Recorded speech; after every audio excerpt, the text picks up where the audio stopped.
pessoal, bom, né?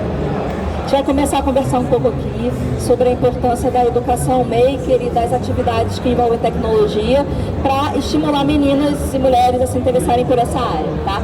E para começar, eu vou mostrar um pouco do panorama de como é que essas áreas de tecnologias, essas carreiras, hoje têm uma baixa representatividade, né, do público feminino.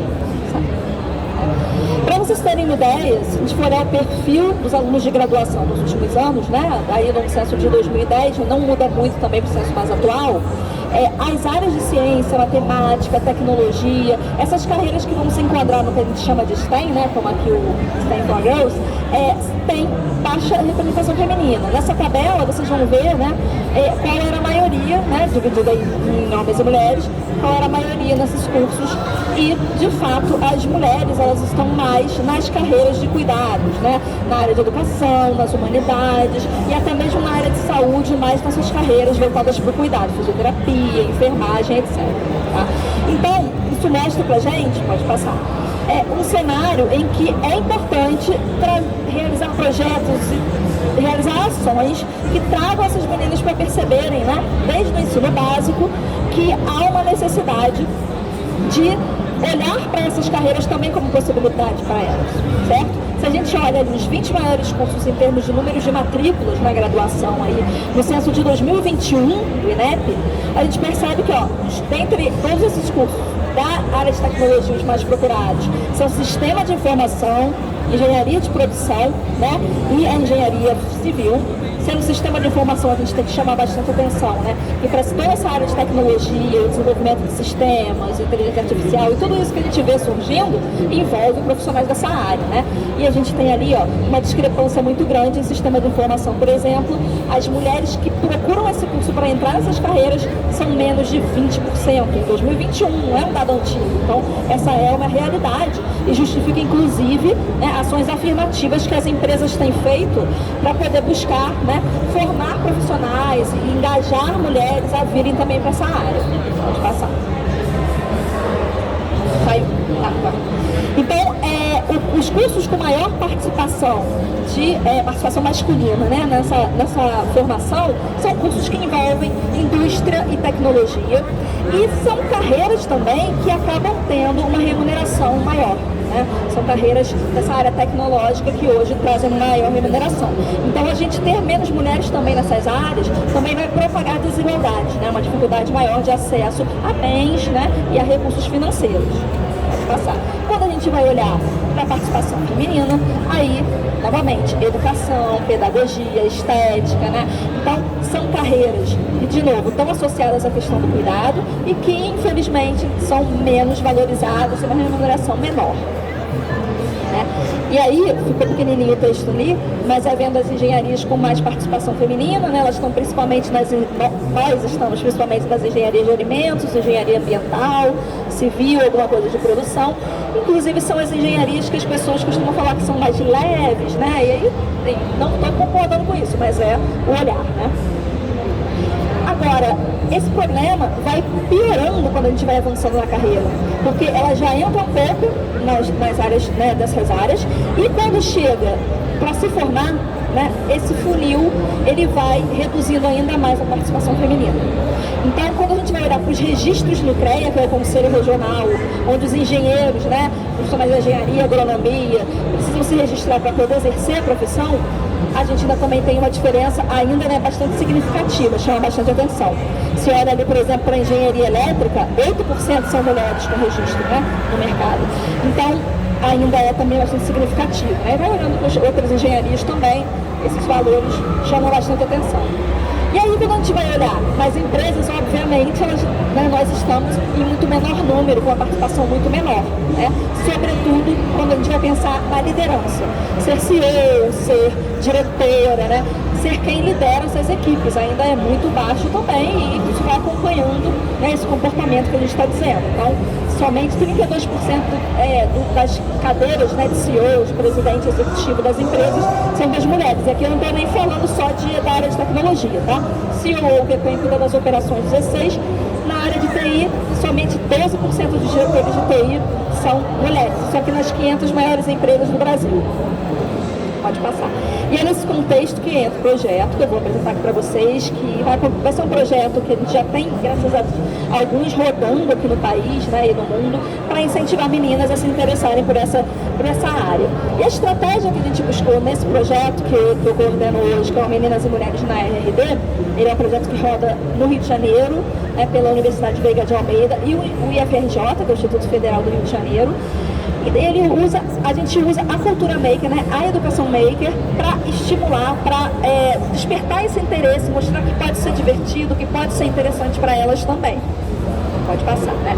E aí, né, uma citação do Paulo Freire que fala muito sobre isso, que é esse exercício da curiosidade, como uma ferramenta que convoca as crianças, os jovens e a gente também, né? Quem está aqui nesse tipo de evento é quem é curioso, quem gosta de saber como as coisas funcionam, né?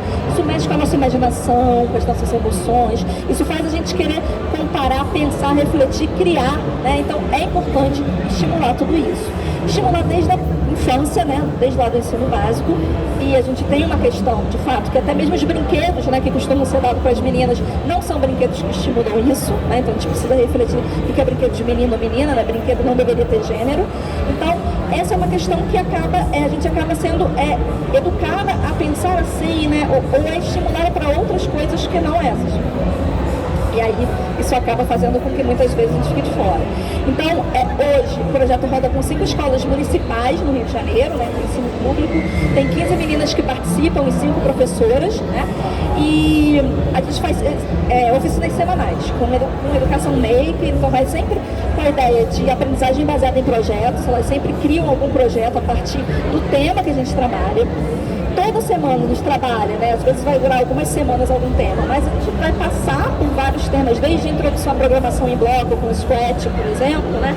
Até introdução à eletrônica básica, criação de protótipos, de tudo um pouquinho de robótica, elas fizeram um robozinho, né?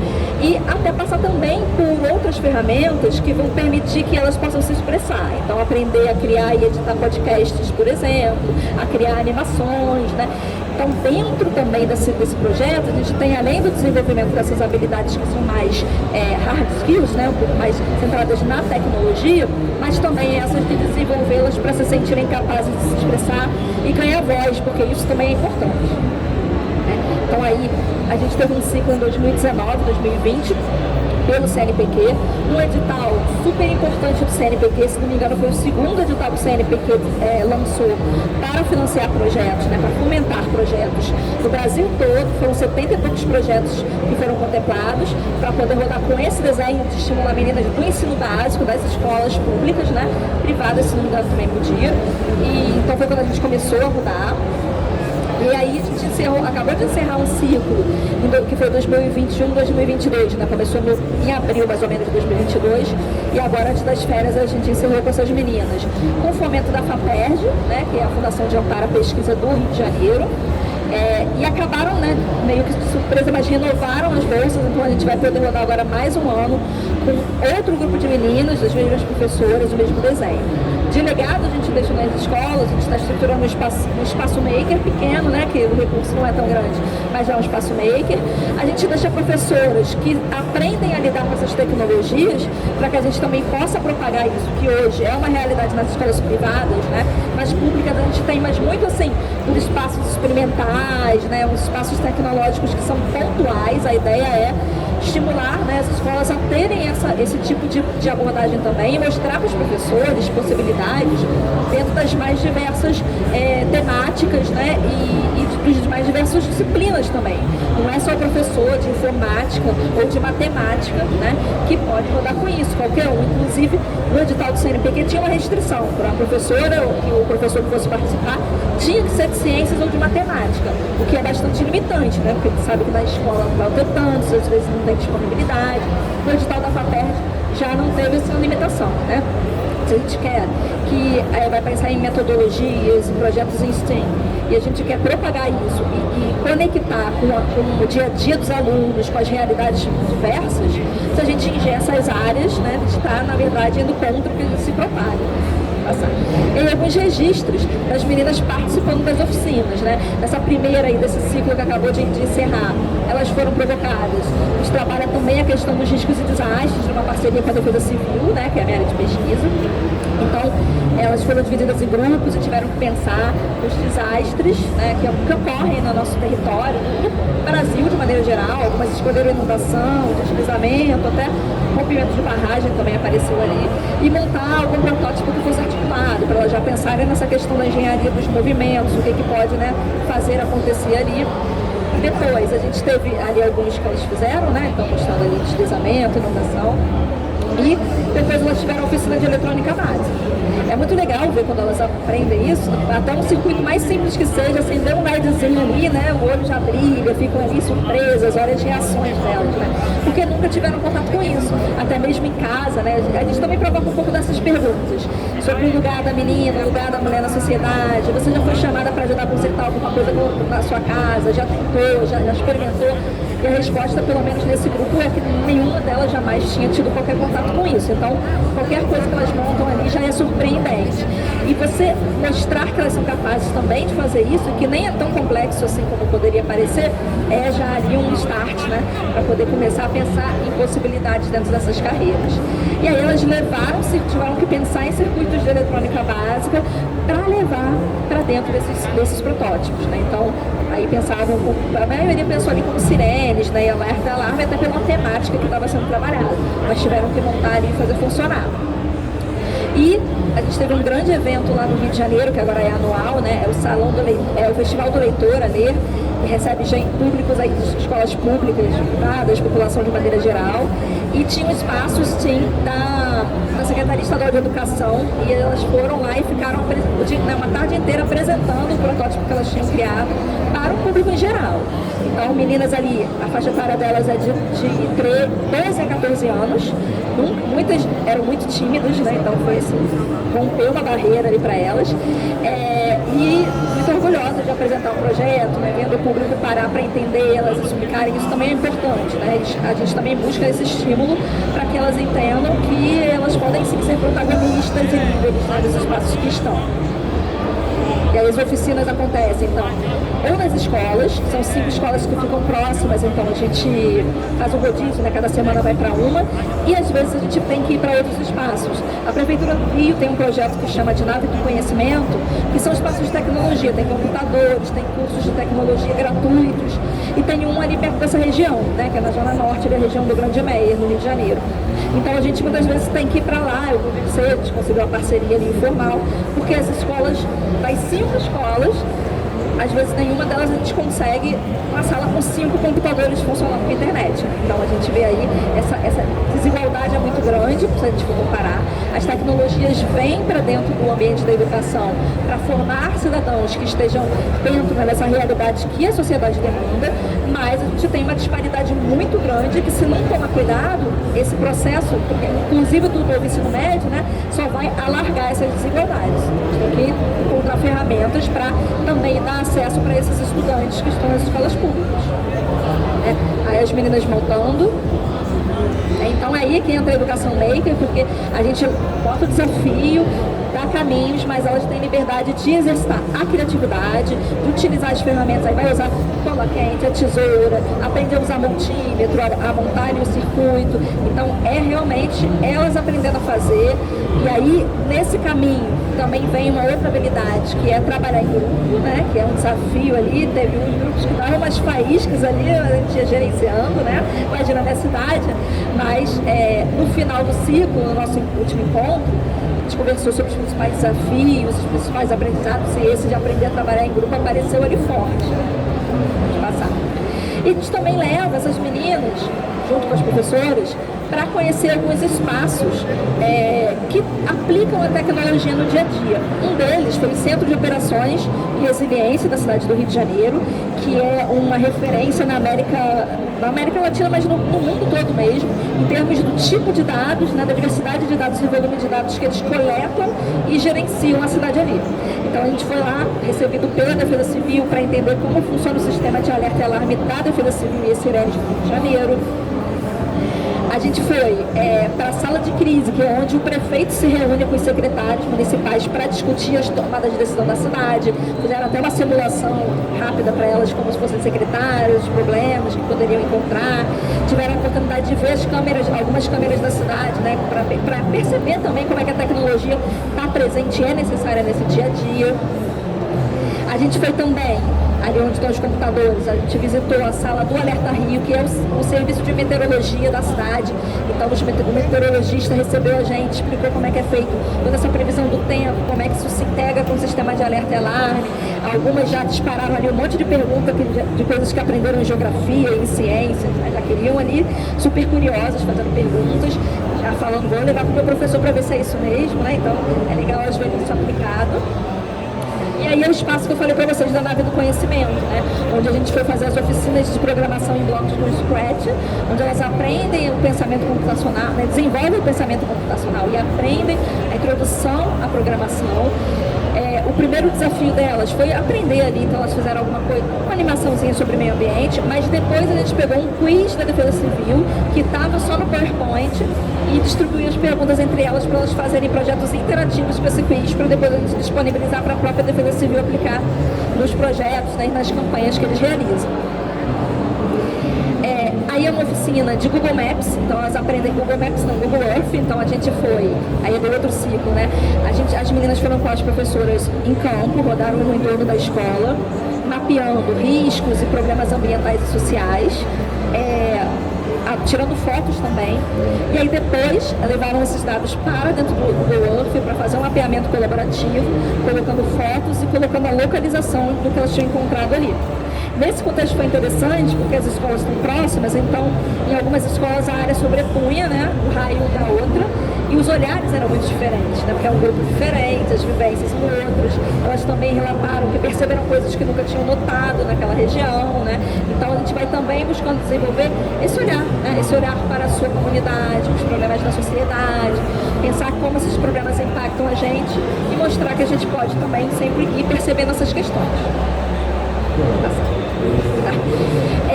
Outra oficina que a gente faz também é de história em quadrinhos, né, com o Pixton, e ali um dos grupos fez sobre inundação e o outro fez justamente uma história em quadrinhos mostrando a oficina que elas fizeram, né? Então tem até o protótipo delas ali embaixo, tá vendo? Fazendo pi, e é o desenho do protótipo delas, que elas foram montando lá com o Pixel, e pra gente poder levar também, né, esse tema para outros jovens.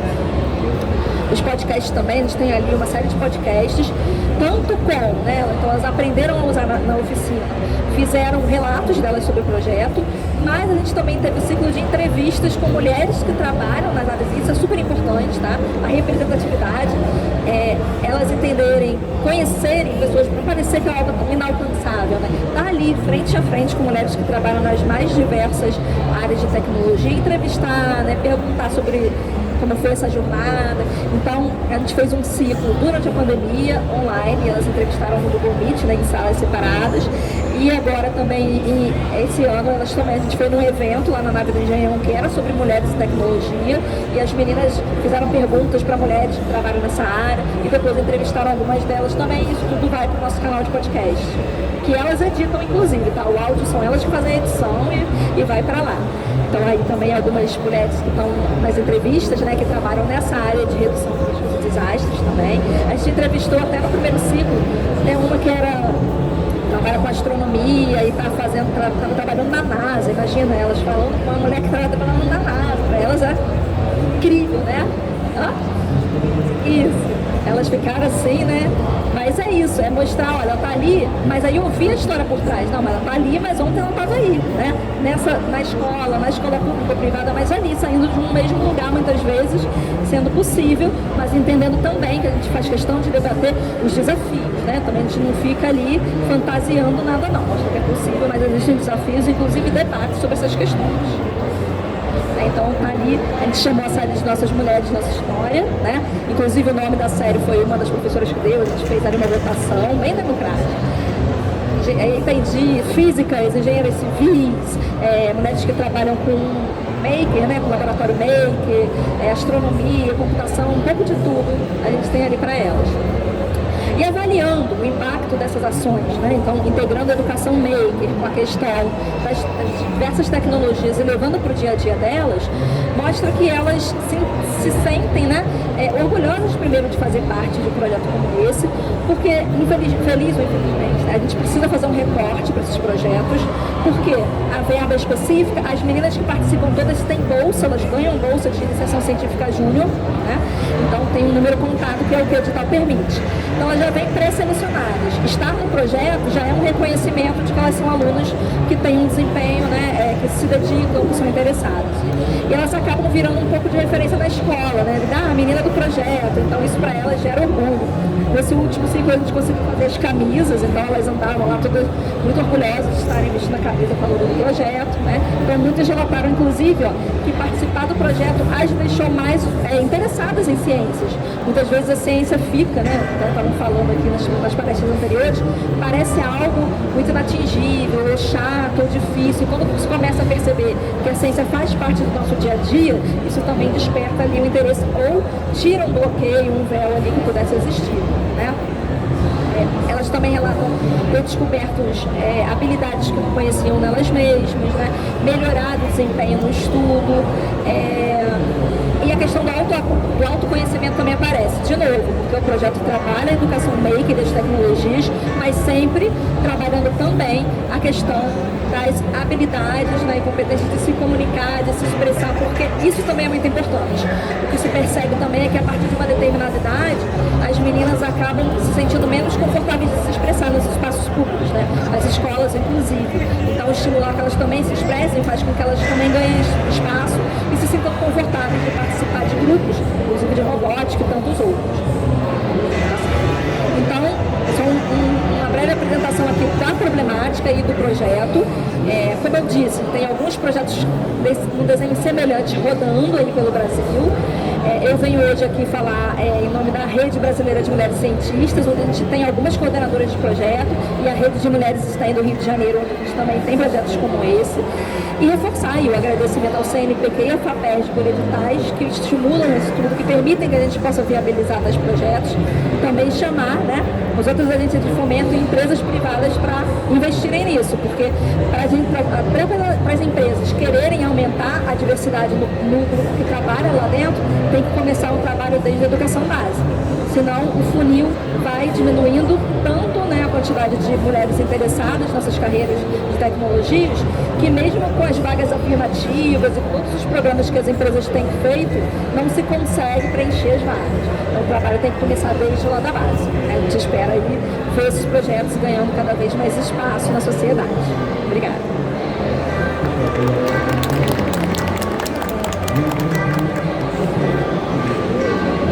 Vou perguntar aqui para ficar gravado.